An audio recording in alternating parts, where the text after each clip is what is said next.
I'm Brett McGregor, and since I won New Zealand's MasterChef, I've been doing a lot of travelling. Travel broadens the mind and the palate. I want to taste intense flavours, share inspiring recipes, and make new friends around the world.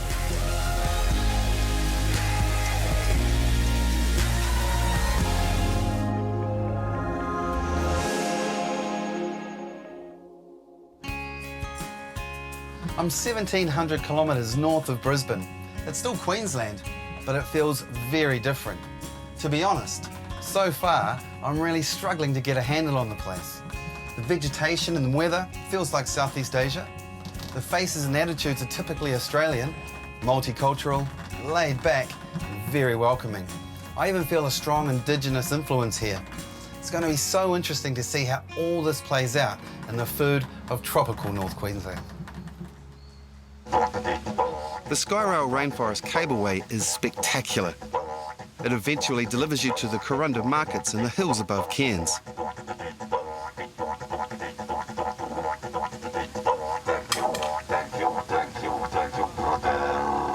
The markets are wonderfully eclectic and more than a little bit hippie.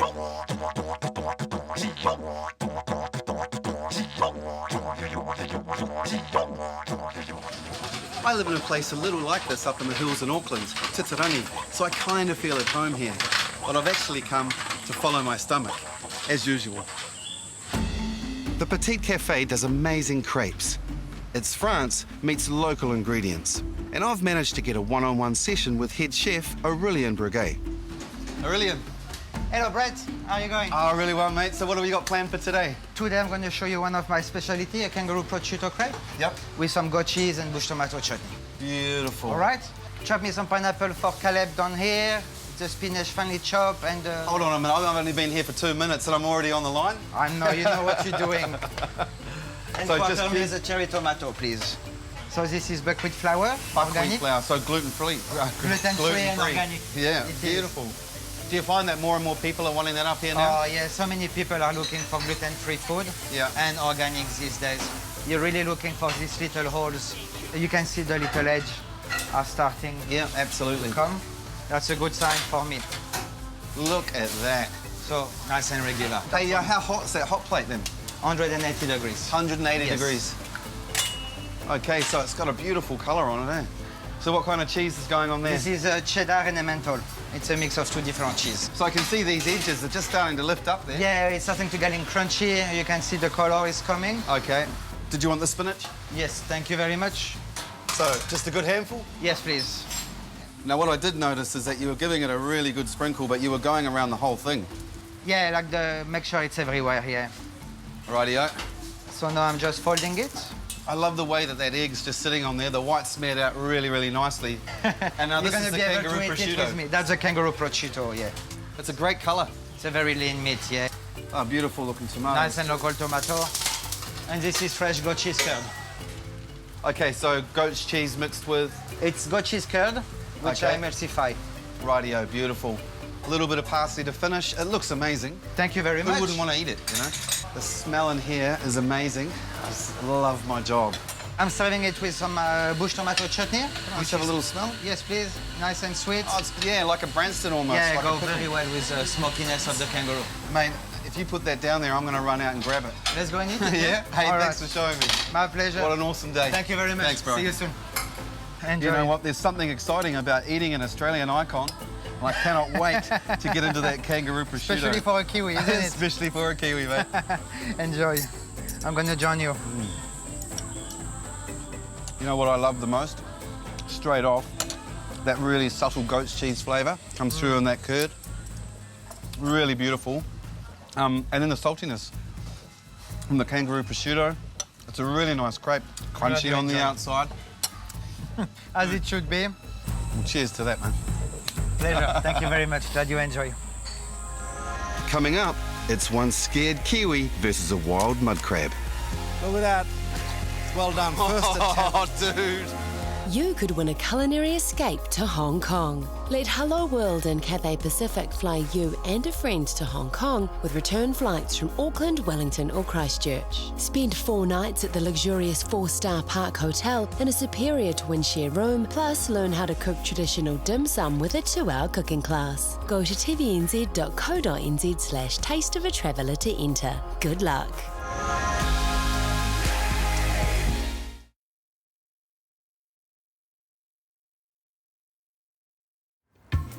I'm in Queensland's tropical north looking for new gastronomic experiences. Yuan runs Walkabout Cultural Adventures, and we've headed bush looking for tucker. Up in a tree here, look, there's a little green ant nest. Wow. So, you ever seen these little fellas before? No, I haven't actually, mate. But is that what they do with the leaves? Yeah, they're known as green ants because of the little green bum they have, but also weaver ant because of the way they weave their nest together. So the workers will grab all of the leaves, they'll pull the leaves together to touch, and then a group of other ants will carry the larvae around, they'll squeeze the larvae against the leaf, and they shoot out a silk-like glue that glues the leaves together. You know, for our people, the Gugiyalanji and a lot of the coastal Aboriginal peoples in North Queensland, we eat them. So you find joking. Yeah, they're really nice. You should have try. to eat a lot of them. Well, it's really for medicine. Okay. So, to give you a taste, you grab one by the head, Why by the head? so he can't bite you. Right. Grab him by the head, then eat his backside off, and it tastes like lime. Really? Yeah. It does taste like lime, and I think I got 2 and 1 got me on the tongue. Yeah, so yeah, when they Is it bite, poisonous? it just makes it taste stronger. Yeah, it's definitely stronger. They're actually delicious. It's quite an amazing pop Yeah, of like citrus. citrus, that's right. So basically it's ascorbic acid, Okay. vitamin C. So today, you know, we use it, our people traditionally today use it for colds and flus. For when you're feeling ill, crush the nest up in water, make a drink out of it and drink doses of it. Wow. Yeah. Prior to European settlement though, Aboriginal people never had the flu, so this was a different medicine used by women. Yeah, for wet nursing, help them bring on lactation. Wow, that's amazing. And if you want to get a really good idea of how strong the acid is in them, so just get a heap of them, crush them up in your fingers. Don't tell me. Far out, that's really strong. It kind of clears your nasal Clears your nose, passages. that's right. So this is what we use today for sinus problems, yeah. Next, Juan takes me to the seemingly desolate mudflats. Out here, most people think it's a barren wasteland. Yeah. But if you know what you're looking for, there's heaps of food from mussels, clams, cockle shells, scallop-type shellfish. But before I can catch anything, I need to know how to become a hunter. Using a woomera, this is for people who don't want to use a lot of energy. So if you're going to be out here hunting all day, the woomera, made with a peg, that fits into the back of the spear, like so. Rightio. You then hold the spear, index finger and thumb, balance the spear to the woomera. Then, if you're learning, use your other hand, pull the spear back into place so it doesn't come apart. Yeah. Once you get used to it, you can just hold it with one hand, like so. I've always wanted to do this, mate. When you go to throw your spear then, just lean back off your back foot, turn your body sideways, point with your elbow, step forward, and flick through. Rightio. Just like that one. Just like that. That was a really good throw. Lean back, step forward, flick. Make sure you get that flick. That's him. Oh, That was all right. I'm Yeah. happy with that. Yeah. I shouldn't have. I mean, is that crab legal size? You wish. We're looking to catch a giant mud crab, and one tells me low tide is the perfect time. We head into the mangrove forest where the big guys are. I only hope I don't step on one. Ha, look at this. There's one, look, I've spotted him. Look, he's cleaning out his hole. Oh, look at the size of that thing. Oh, okay. See him here? They don't like leaves and debris in their holes in their Yeah. dens they're sitting in. So this fella, he's just cleaning it out. Look, he's just scraping all the leaves up to the side. Why do they do that? The cleaner the house, the more chance of getting girlfriends. How do you pick them up? Pick them up? Okay, the safest way to do it, I'll pin it. I'll get you to walk around the back of it, and between those pedals, so see at the back he's got those swimming pedals. Yeah, hold on. So pick it up like I would. No, like no, this? not like that. Keep your hand on top, and then right up against the back of the shell and right in those knuckles. If you put your fingers underneath, he can reach underneath and he'll take your fingers off. Oh, dude, it's not making me feel any better about the Do situation. you want me to give you a quick demo first? Oh, let's just get into it, mate, eh? All right. First ever mud crab.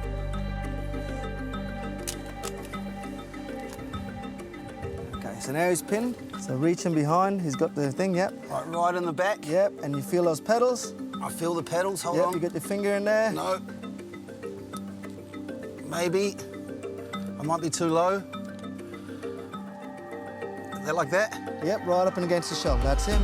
Look at that. Well done, first attempt. Oh, dude. I don't really know what to say, I'll leave him, he'll drop it once he knows nothing's there. but that is an amazing, amazing crab. My heart's still racing a little bit, I'm not going to lie to you. I'm glad he's got something to play with, Yeah. rather than something else. That's right. It just goes to show that with a few thousand years of knowledge, even in an alien environment like this, you can come out and get an absolute feast. This has been a truly amazing day and one that I'll never forget. But I reckon this guy's ready for the pot. I'm staying in the Thala Beach Nature Reserve. It's an eco-resort with beautiful bungalows nestled into the tropical forest. The chef here has a signature dish, crab salad. And since I have a crab, he's invited me to join him at the beach shack to show me his recipe. Okay, so we've put him to sleep, an hour and a half in the freezer. Undo your string. As you can see, he's asleep, there's nothing going. You take a sharp knife or an oyster shucker, straight between the eyes. That's dispatched him. He's done. Turn it over, take your hands behind the head, peel it back. You can see all these guts, the innards. We don't want this, it tastes bitter. Some people like it. Personally, it's not for me. Dead man's fingers, here. Flip them over, take it, and now with the front feeders, just twist these off. Break it open, twist that off, and just use the back of the knife and break the claw.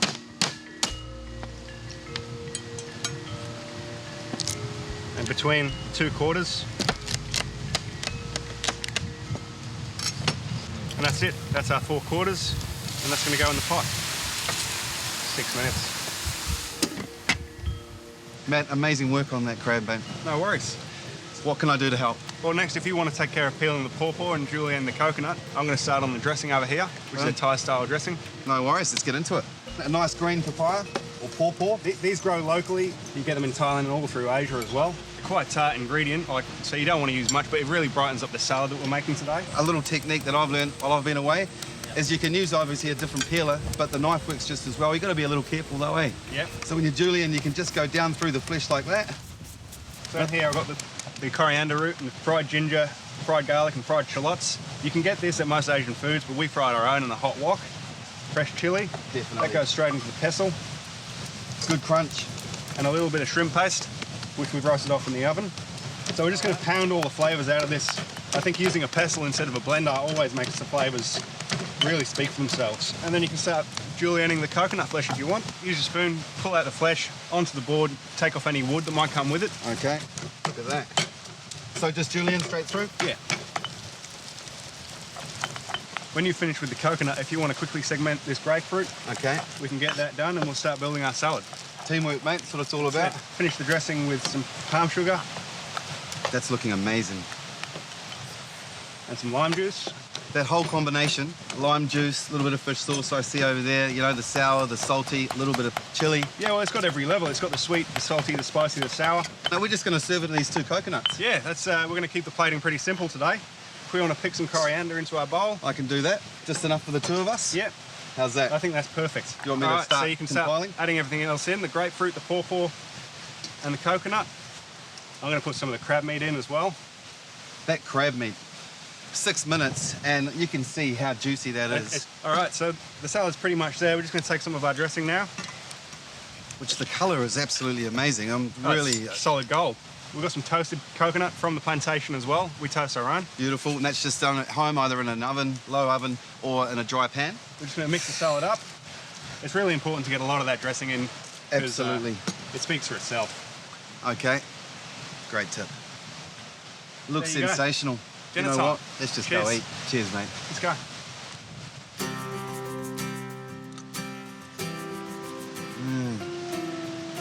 I've got to get into that claw. That dressing, there'll be a lot of people at home wanting to make that dressing Look at the meat coming out of that claw. You know, there's a lot worse things we could be doing right now, eh? Absolutely, better than working.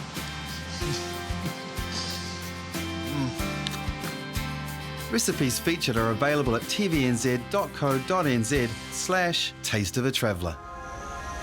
Next, I help one of Queensland's most exciting rising stars create a new recipe. Wow, what a beautiful looking ingredient. You could win a trip to Sydney and the New South Wales South Coast. Fly to Sydney, pick up your rental car and enjoy a leisurely drive to Mollymook, where you'll spend 2 fabulous nights at Bannisters by the Sea. Enjoy dinner for 2 at Rick Stein at Bannisters, then head back to Sydney's vibrant city centre. Enjoy 2 nights exploring the new dining precincts, including Sydney's inner city suburb of Paddington, to enjoy dinner for 2 at St Peter. Go to tvnz.co.nz/Taste of a Traveller to enter. Good luck.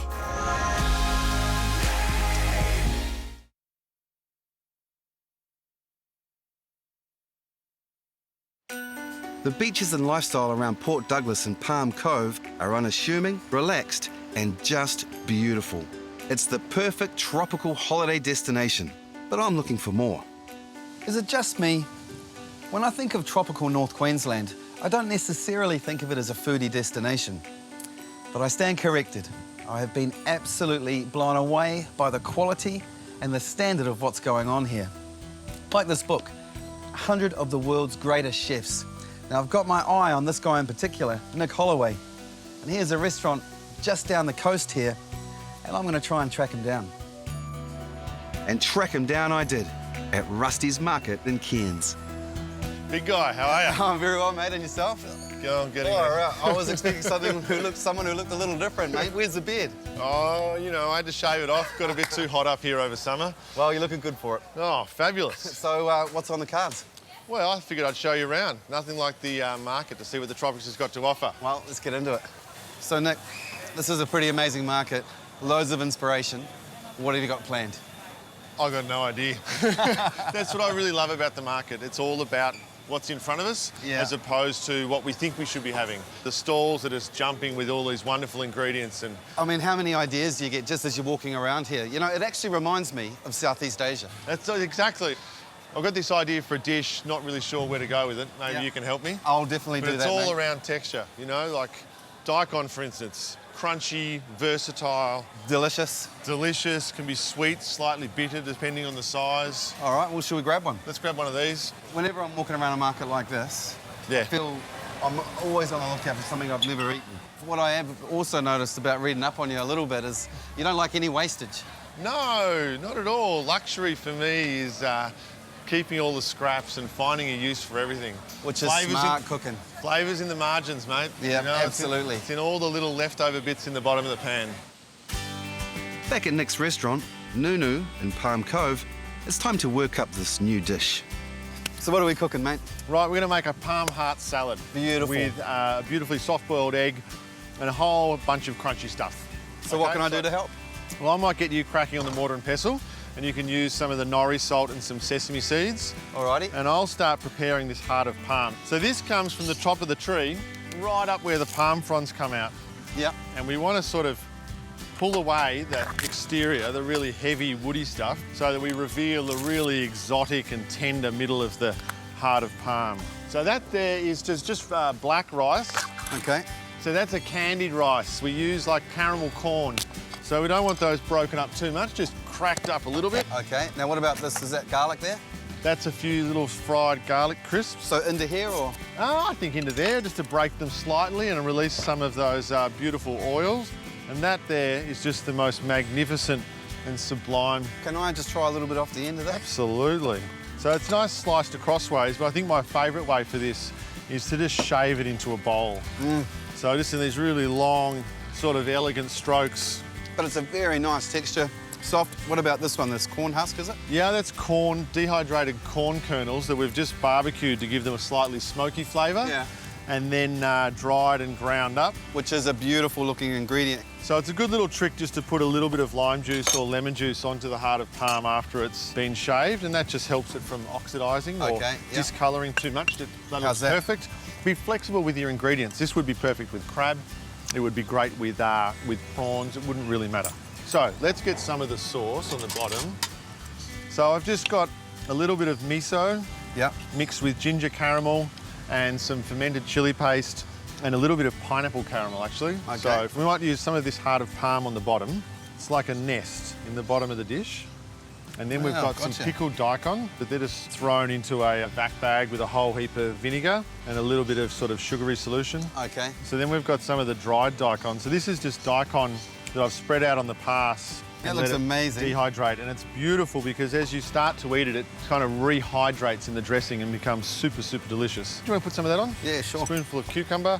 Just sprinkled over? Just into the middle, yep. And then I've got, these are hibiscus flowers, and the hibiscus grow everywhere around here. And there's a lot of different varieties, and they're beautiful because they taste kind of sour. So there's a little bit of hibiscus. You know, it sounds hopelessly romantic, but this is just ginger out of my garden. And one of the things that I think I'm most enchanted about the tropics is the fact that just everything grows in abundance, it would seem. And if you could put a spoonful of our pineapple granita into the middle of the nest. Okay. And I've just made these eggs, these beautiful hen eggs here, and just made them so they're a little bit jammy. We need some of your crunch, buddy. Mate, check that out. Just a handful of crunch just to keep the egg and the texture of the dish. So there we go. So we're ready to eat. Ready to eat, mate. This is known as my favourite part of the show. Well, Nick, I'm not going to muck around, mate. I'm straight into it. Oh, fantastic. Texturally looks absolutely stunning. Delicious. I'm thinking it's going to be pretty awesome. I reckon we could be onto something, mate. But it just makes your mouth go crazy, mate. It's beautiful. You know, there's saltiness. There is a little bit of spice that's coming from that dressing. But that palm, everything, it is working beautifully. You know what? I've travelled a long way around the world lately, and this is a really cranking dish, mate, so you're doing a pretty good job up here. Thank you. A good tea match for this dish is green tea with lemongrass. Hello. Very well, thank you. How are you? Check out Hello World's Deal of the Week to Queensland. Plan your luxury eco-retreat Queensland holiday with Hello World. 7 nights at Thala Beach Nature Reserve from $1,199 per person twin share. Contact Hello World on 0800 260 260 or visit tvnz.co.nz/taste of a traveller.